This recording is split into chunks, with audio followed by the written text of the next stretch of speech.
السلام عليكم ورحمه الله وبركاته. ازيكم عاملين ايه؟ يا رب تكونوا بخير. النهارده جايب لكم فيديو جميل جدا ان شاء الله يعجبكم. هنبدا نعمل طريقه عمل الفراخ في الفرن. اول حاجه هنسويها على عين البوتاجاز، بعد كده هندخلها الفرن بس تاخد وش بس. ده طبعا انا غسلت الفراخ كويس جدا تمام، ونضفتها كويس جدا، ومعايا بصلايه مبشوره، ومعايا صلصه، ومعايا بصلايه مبشوره لازم تكون مبشوره، ومعايا ملح، ومعايا فلفل اسود. لازم يا جماعه تكون البصليه مبشوره عشان احنا بناخد الميه بتاعتها دي هي اللي بتخلي الفراخ طعمها جميله جدا ومسكره تمام. طبعا هنعملها النهارده بطريقه سهله جدا، مش هندخلها الفرن على طول، لا هنسويها اول حاجه على عين البوتاجاز وبعد كده ندخلها الفرن تاخد وش بس. طبعا الطريقه دي جميله جدا يا جماعه وجديده، يعني مفيش حد بيعملها كتير، كل اللي بيعملوها الناس بقى. في ناس بتعملها ازاي يا جماعه؟ في ناس اول ما بتتبلها وتظبطها وكل حاجه تروح عاملاها ايه، تروح مدخلاها الفرن على طول تستوي كل حاجه في الفرن. لا يا جماعه مش بتبقى حلوه في الفرن، يعني مش هتستوي. ان انا لما بسويها على عين البوتاجاز الاول، انا بسويها على عين البوتاجاز الاول وبعد ما اسويها على عين البوتاجاز بعد كده بدخلها الفرن تاخد وش بس. يعني بعد ما بتاكد ان هي استوت بروح ايه مدخلها الفرن. انا دلوقتي بنزل بالملح بتاعنا والفلفل الاسود، ولو عندك قرن شطه وقرن فلفل او اي حاجه تحطيها برضو براحتك انت عاوزه حطيه اهو. وهنزل بالبصل بتاعنا، هنزل بالبصل اهو شايفين. طبعا ليه البصل بيكون مبشور؟ عشان لما بيكون مبشور بينزل منه الميه بتاعت البصل بتكون مسكره، هي دي اللي بتخلي الفراخ طعمها جميل زي ما انتم شايفين اهو. اتمنى انكم تعملوا لايك اشتراك وتفعيل الجرس وكومنت عشان يوصلكم مني كل جديد. وزي ما انتم شايفين اهو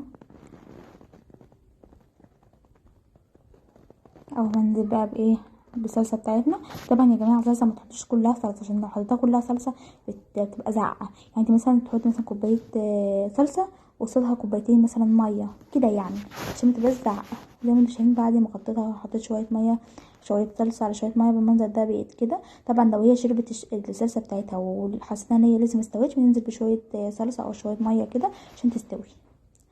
انا دلوقتي هحطها على عين البوتاجاز. انا دلوقتي حطيتها على عين البوتاجاز اهو. هنزل بالمرقه وحته ملح، نزلت المرقيه برضو وملح، ولو عندك قرن فلفل او قرن شطه حطيه برضو بيكون طعمها جميل جدا جدا يا جماعه. جربوها والله مش هتخسروا اي حاجه. متنسونيش بس لايك حلو منكم واشتراك في القناه وتفعيل الجرس وكمان يوصلكم مني كل جديد اهو زي ما انتم شايفين اهو يا جماعه.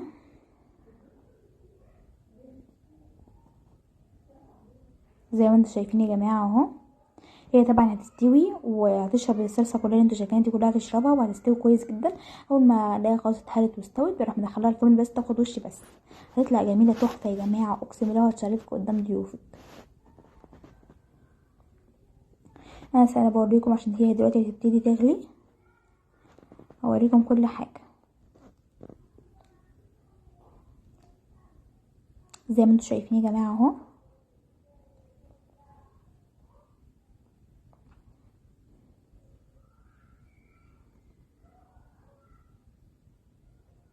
اهو يا جماعه، ما تنسوش تصلوا على النبي ونعمل لايك واشتراك اهم حاجه.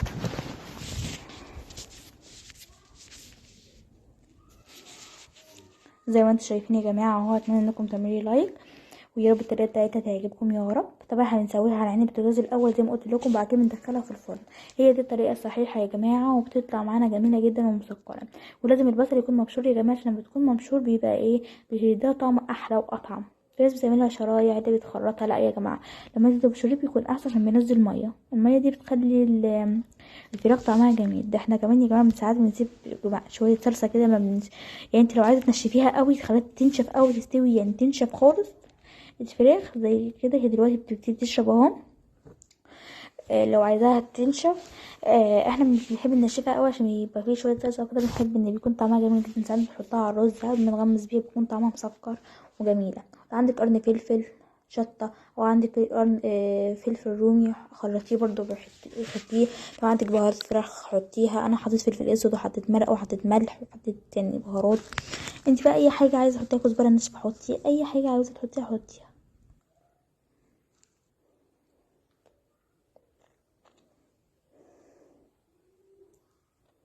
زي ما انتوا شايفين يا جماعه اهو.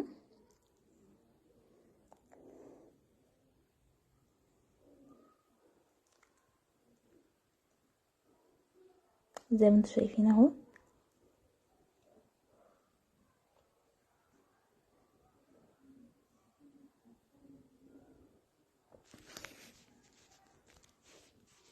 زي ما انتوا شايفين يا حبايبي اهو.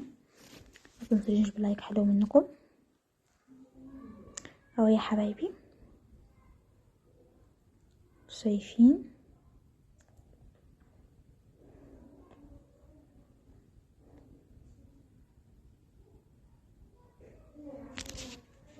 زي ما انتوا شايفين يا جماعه اهو.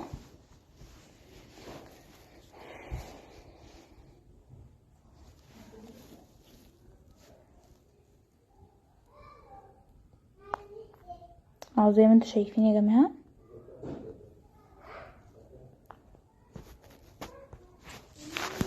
اهو زي ما انتوا شايفين اهو يا جماعه.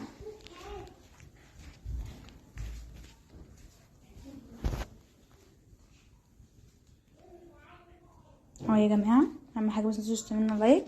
هي دلوقتي اهو بتبتدي تستوي.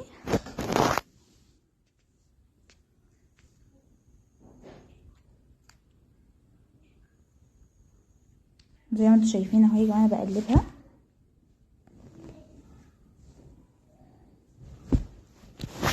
زي ما انتوا شايفين اهو يا جماعه، طريقتنا سهله جدا وبسيطه وان شاء الله هتعجبكم.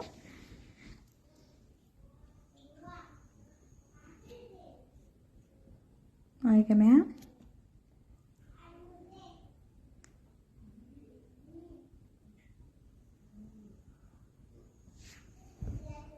زي ما انتوا شايفين يا جماعه اهو، انا بقلبها هي دلوقتي بتستوي.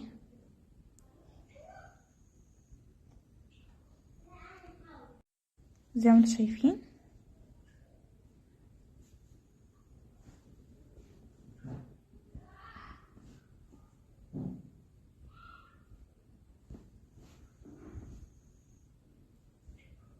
اهو يا جماعه. دلوقتي انا هدخلها الفرن وهرجع لكم.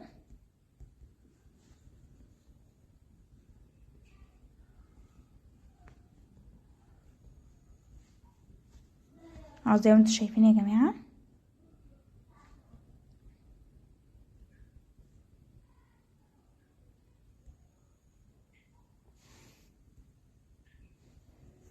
اهو شايفين بعد ما استوت يا جماعه. شايفين الله اكبر. يا ريت لو عجبكم الفيديو بتاعي متنسوش تعملوا لايك واشتراك وتفعيل الجرس وكومنت عشان يوصلكم مني كل جديد.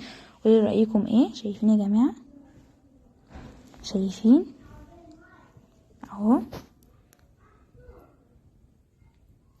يا ريت لو عجبكم الفيديو بتاعي متنسوش تعملوا لايك واشتراك وتفعيل الجرس وكومنت. زي ما انتوا شايفين اهو استوت معانا بطريقه سهله جدا وبسيطه ان شاء الله تعجبكم. يلا بقى باي، نصلي على رسول الله. يلا باي.